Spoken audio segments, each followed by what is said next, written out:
So I've been in a family reunion mode for the better part of 3 days, and then for kind of Saskatchewan mode before then. And I realized that at some point late last night I had to kind of change into this mode. So you know how that's going to go, right? It's not like I haven't been thinking about this for the last 6 weeks. So the name of this image is Widen the Space of Your Tent. So we'll come back to it.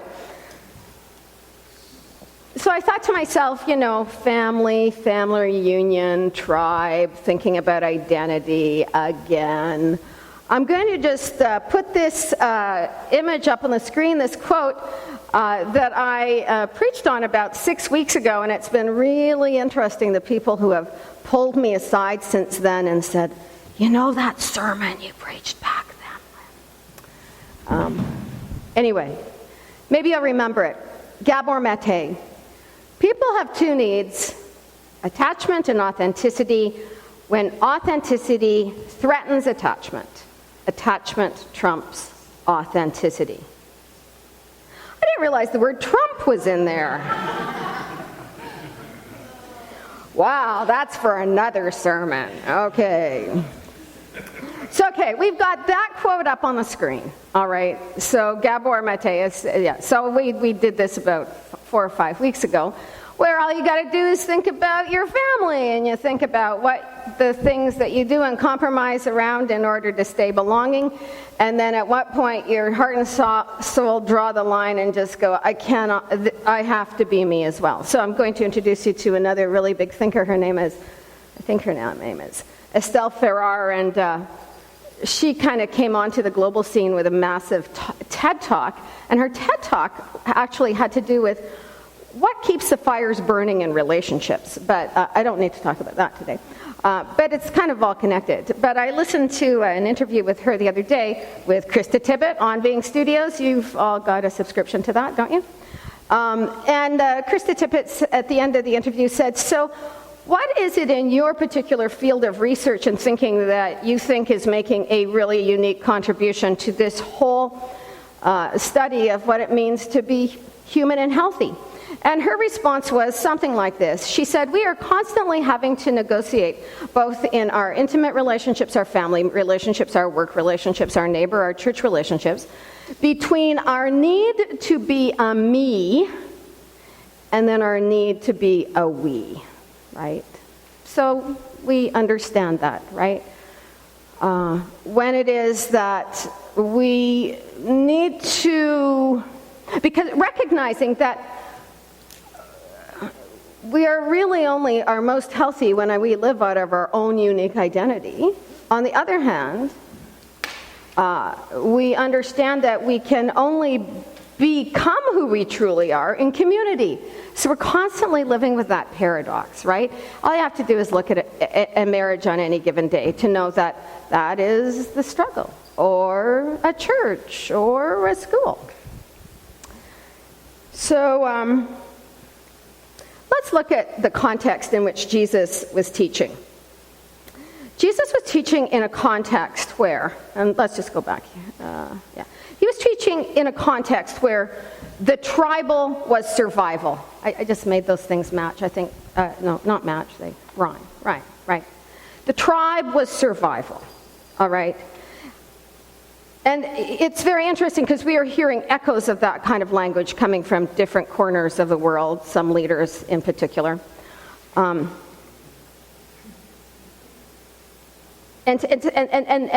with that kind of language about, you know, the tribe of survival and make America, I mean, we all know that Make America Great Again. It's all about the tribe, right? But at the same time, it's and why don't you go back to where you belong? Right, so you actually aren't in our tribe.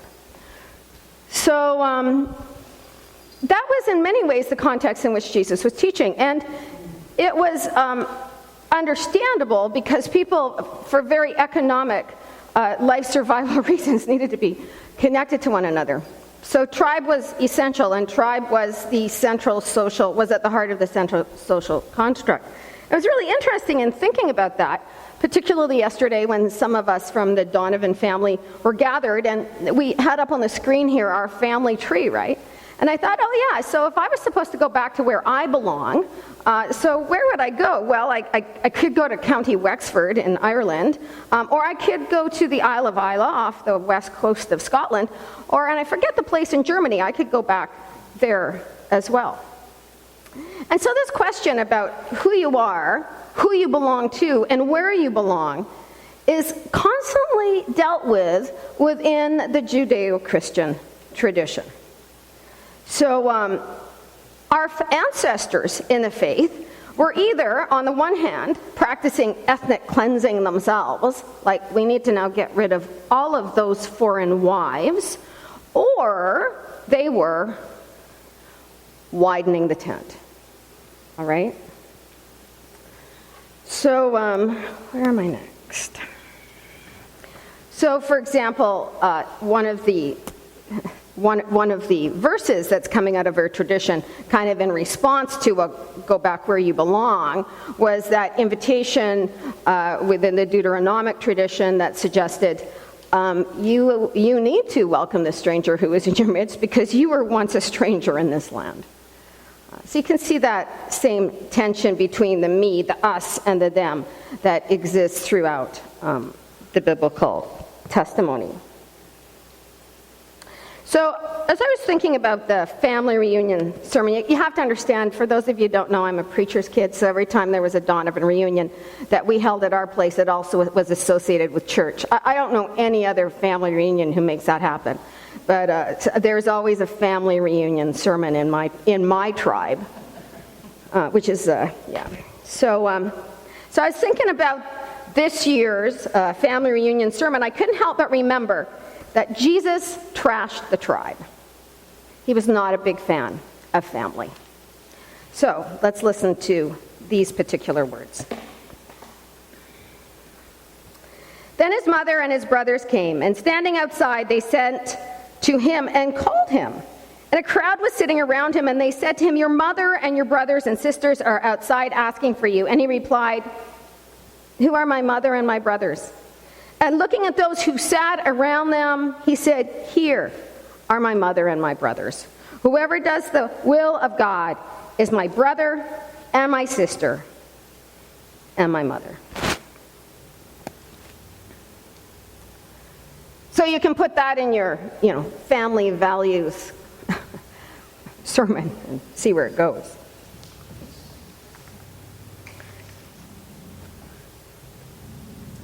So this is a tough one always, for not just the Judaic-Christian tradition, but for just human beings in general, right?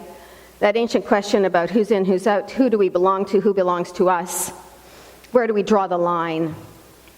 And I couldn't help but think when I was thinking about how to help us think through this of that scene in Fiddler on the Roof, right? So, well, those three scenes in Fiddler on the Roof, right? You all have it memorized. We can start singing. No, Fiddler on the Roof. Matchmaker, matchmaker, make me a match. Okay, so Reptevia has 3 daughters, and he has to marry these 3 daughters away. And in his tradition, in his tribe, it is the matchmaker who does that job. The matchmaker finds the perfect match. That is the way it's done. And then we can all sing another version of Tradition. So his oldest daughter, what was her name? I meant to do the research, no time. Okay, the oldest daughter. Remember, she fell in love. Who was she in love with? The tailor. Right? She was in love with the tailor, except a matchmaker had already found her a match, and she was to marry the butcher. Right? The old wealthy butcher, because the whole thing around marriage was that you were going to have to find somebody who would bring some social capital into your family. Right? Let's not think this was ever around romance. And then the mother realizes that what can she do? Her daughters fall in love, and it's a breaking of all the rules. And you know how she tells Reptevia she's had this amazing dream, and Reptevia thinks that Jehovah has talked through the dream, and something horrible will happen if he doesn't let his daughter marry the tailor. And there you are. There's the first break with the tribal regulations. And then the second daughter, she falls in love too with somebody who's Jewish, But he's been arrested and he's going to be sent up to Siberia, and he's one of these young students who just wants to change the world. But she loves him, and he's still part of the tribe, this young man. So, okay, he kind of widens the tent, right? He widens the tent. And then remember who the third daughter falls in love with. She falls in love with a Catholic.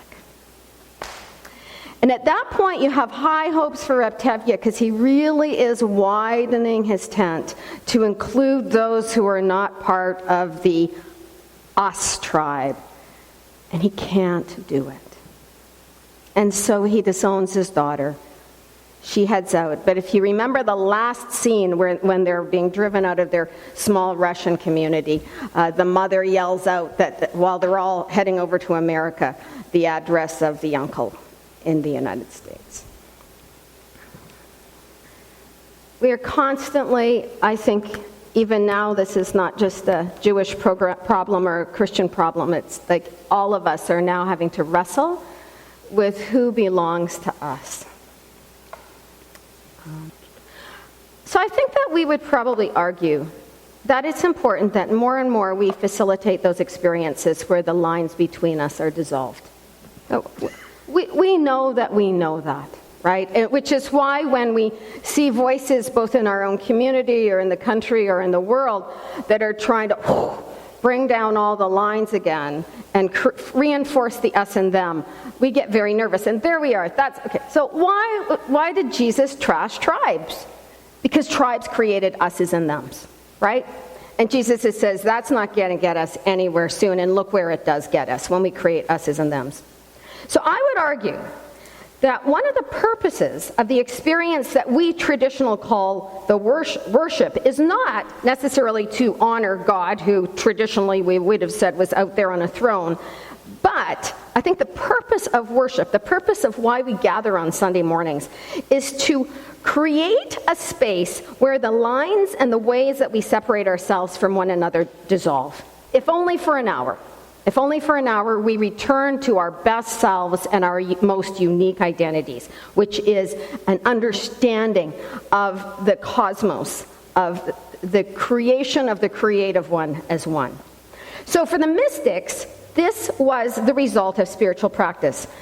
Their spiritual practice, their prayer, their meditation, their time in nature, their time involved in music, their time being washed over by art, resulted in not only a falling away of the distinction between different human beings, themselves and the other, but also a falling away of the distinction between ourselves and the mystery that we call God. So that the purpose of worship then is to recognize that we are not other to the divine, but have been invited into oneness, into a dance with the divine. I realize that's a big leap I just made, so let's go back and say a few things. So when Jesus trashes the family or the tribe, what he's challenging is a social order that creates outsiders that then perpetuates orphans and widows. People who are not attached, and as a result, both in his context and in ours, end up in A, perpetual poverty. And then, even in our own context, perpetual poverty then comes with further social isolation. So, in fact, Gabor is right. We need to belong. And in fact, the doctoral fellow that we had in from Queens to help us remember again why the Reaching for Rainbows program that we do with vulnerable girls is so important and what the foundations of that program are, she affirmed of the 4 key foundations that make healthy, resilient human beings, number 1 is a sense of belonging. We need to have a sense of belonging.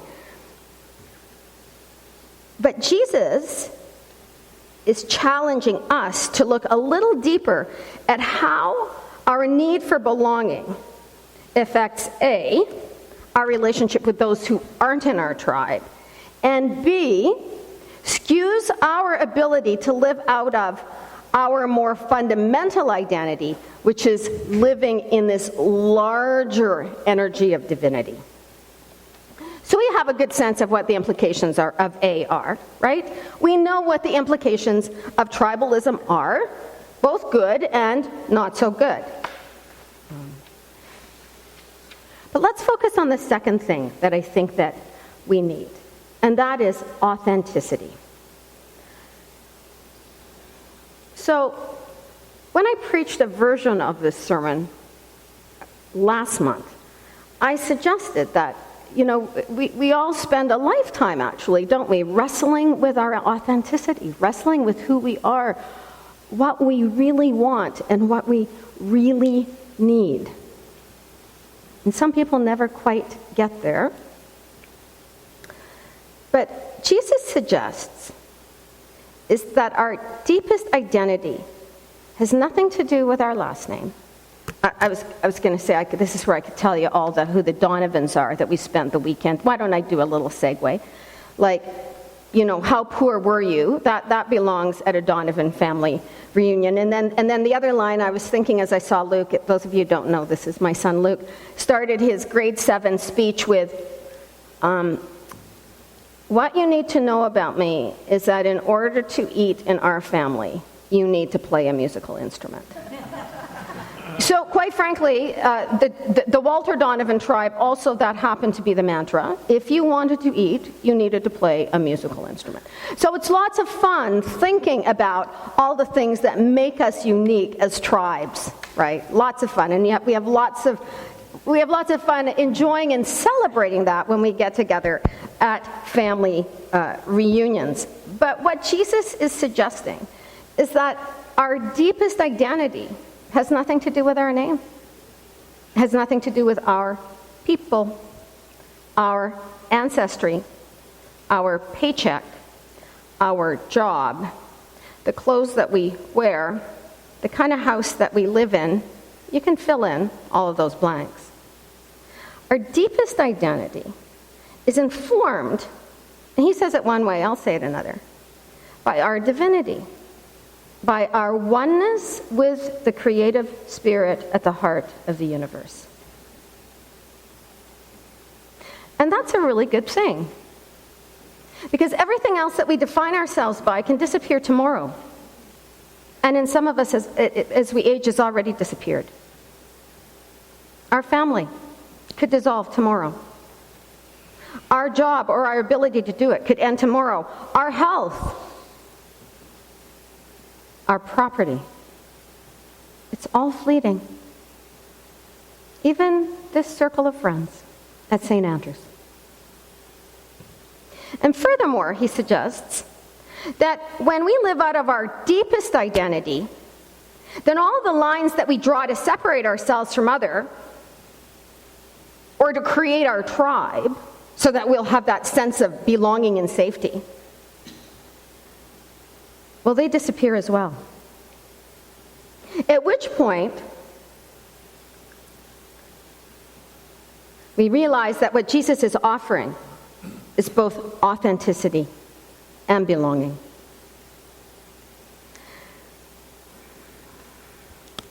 So we get to be truly who we are in this cosmic divine community, truly who we are.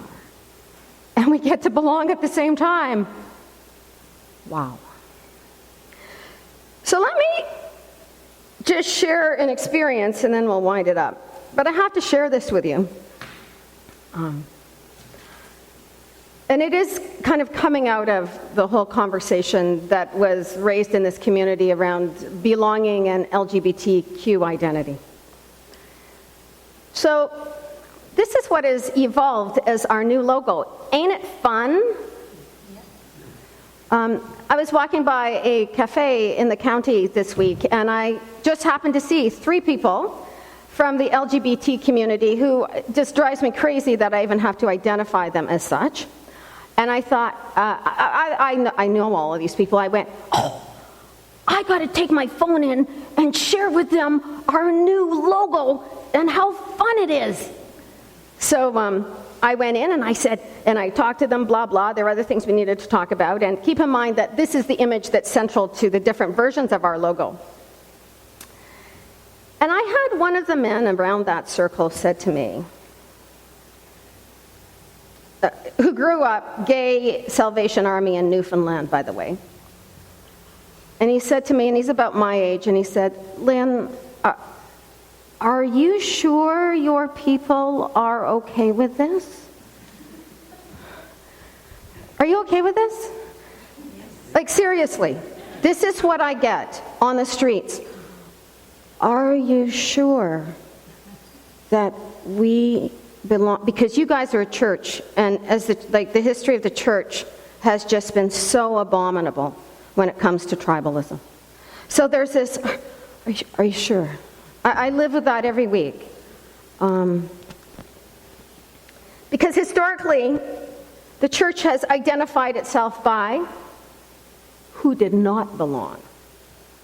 And unfortunately, the Presbyterian Church in Canada, there are still those who think that in order to be authentically Presbyterian, you cannot be that. So I am constantly having to reassure the wider community that within the wisdom of Jesus, not just within this circle of friends, but in the wisdom of Jesus is an invitation to expand the tent. And there are those who consider themselves on the outside who simply don't believe that is true, because their experience of the Judaic Christian tradition has been frightening. So I would argue, as I did in the letter to our LGBT friends that was published in the paper last month, that in fact we can only be more truly who we are when we belong together. All of the world's great spiritual traditions would suggest that we are most authentic, most fully ourselves when we embrace each other while, and here's the difference with the history, while making room for one another's differences. That's tough, right? So I was just thinking earlier going, so how many times did both the Baptists and the Presbyterians create another denomination just so that they could have their own tribe that didn't happen to agree with the other tribe? Like, just, how crazy is that? What kind of a testimony is that to an invitation to live out of that deeper identity? So, how about that? Circles of friends, dancing together, connected, different. So during this time of contemplation, I'm going to invite you to consider, because keep in mind that most of the lines that still need to be erased are actually now not actually out our front door. They're actually within ourselves. They're within ourselves. And very often, who gets put on the other side of the line, but in fact, elements of ourselves that we still don't think quite belong. So, what a wonderful goal to move towards healing and wholeness, but to bring down all of those lines that suggest that anything within ourselves, within the global community, within the creation, is them. Because the wisdom teacher Jesus suggested that it was only us. And in that us, there is a profound blessing.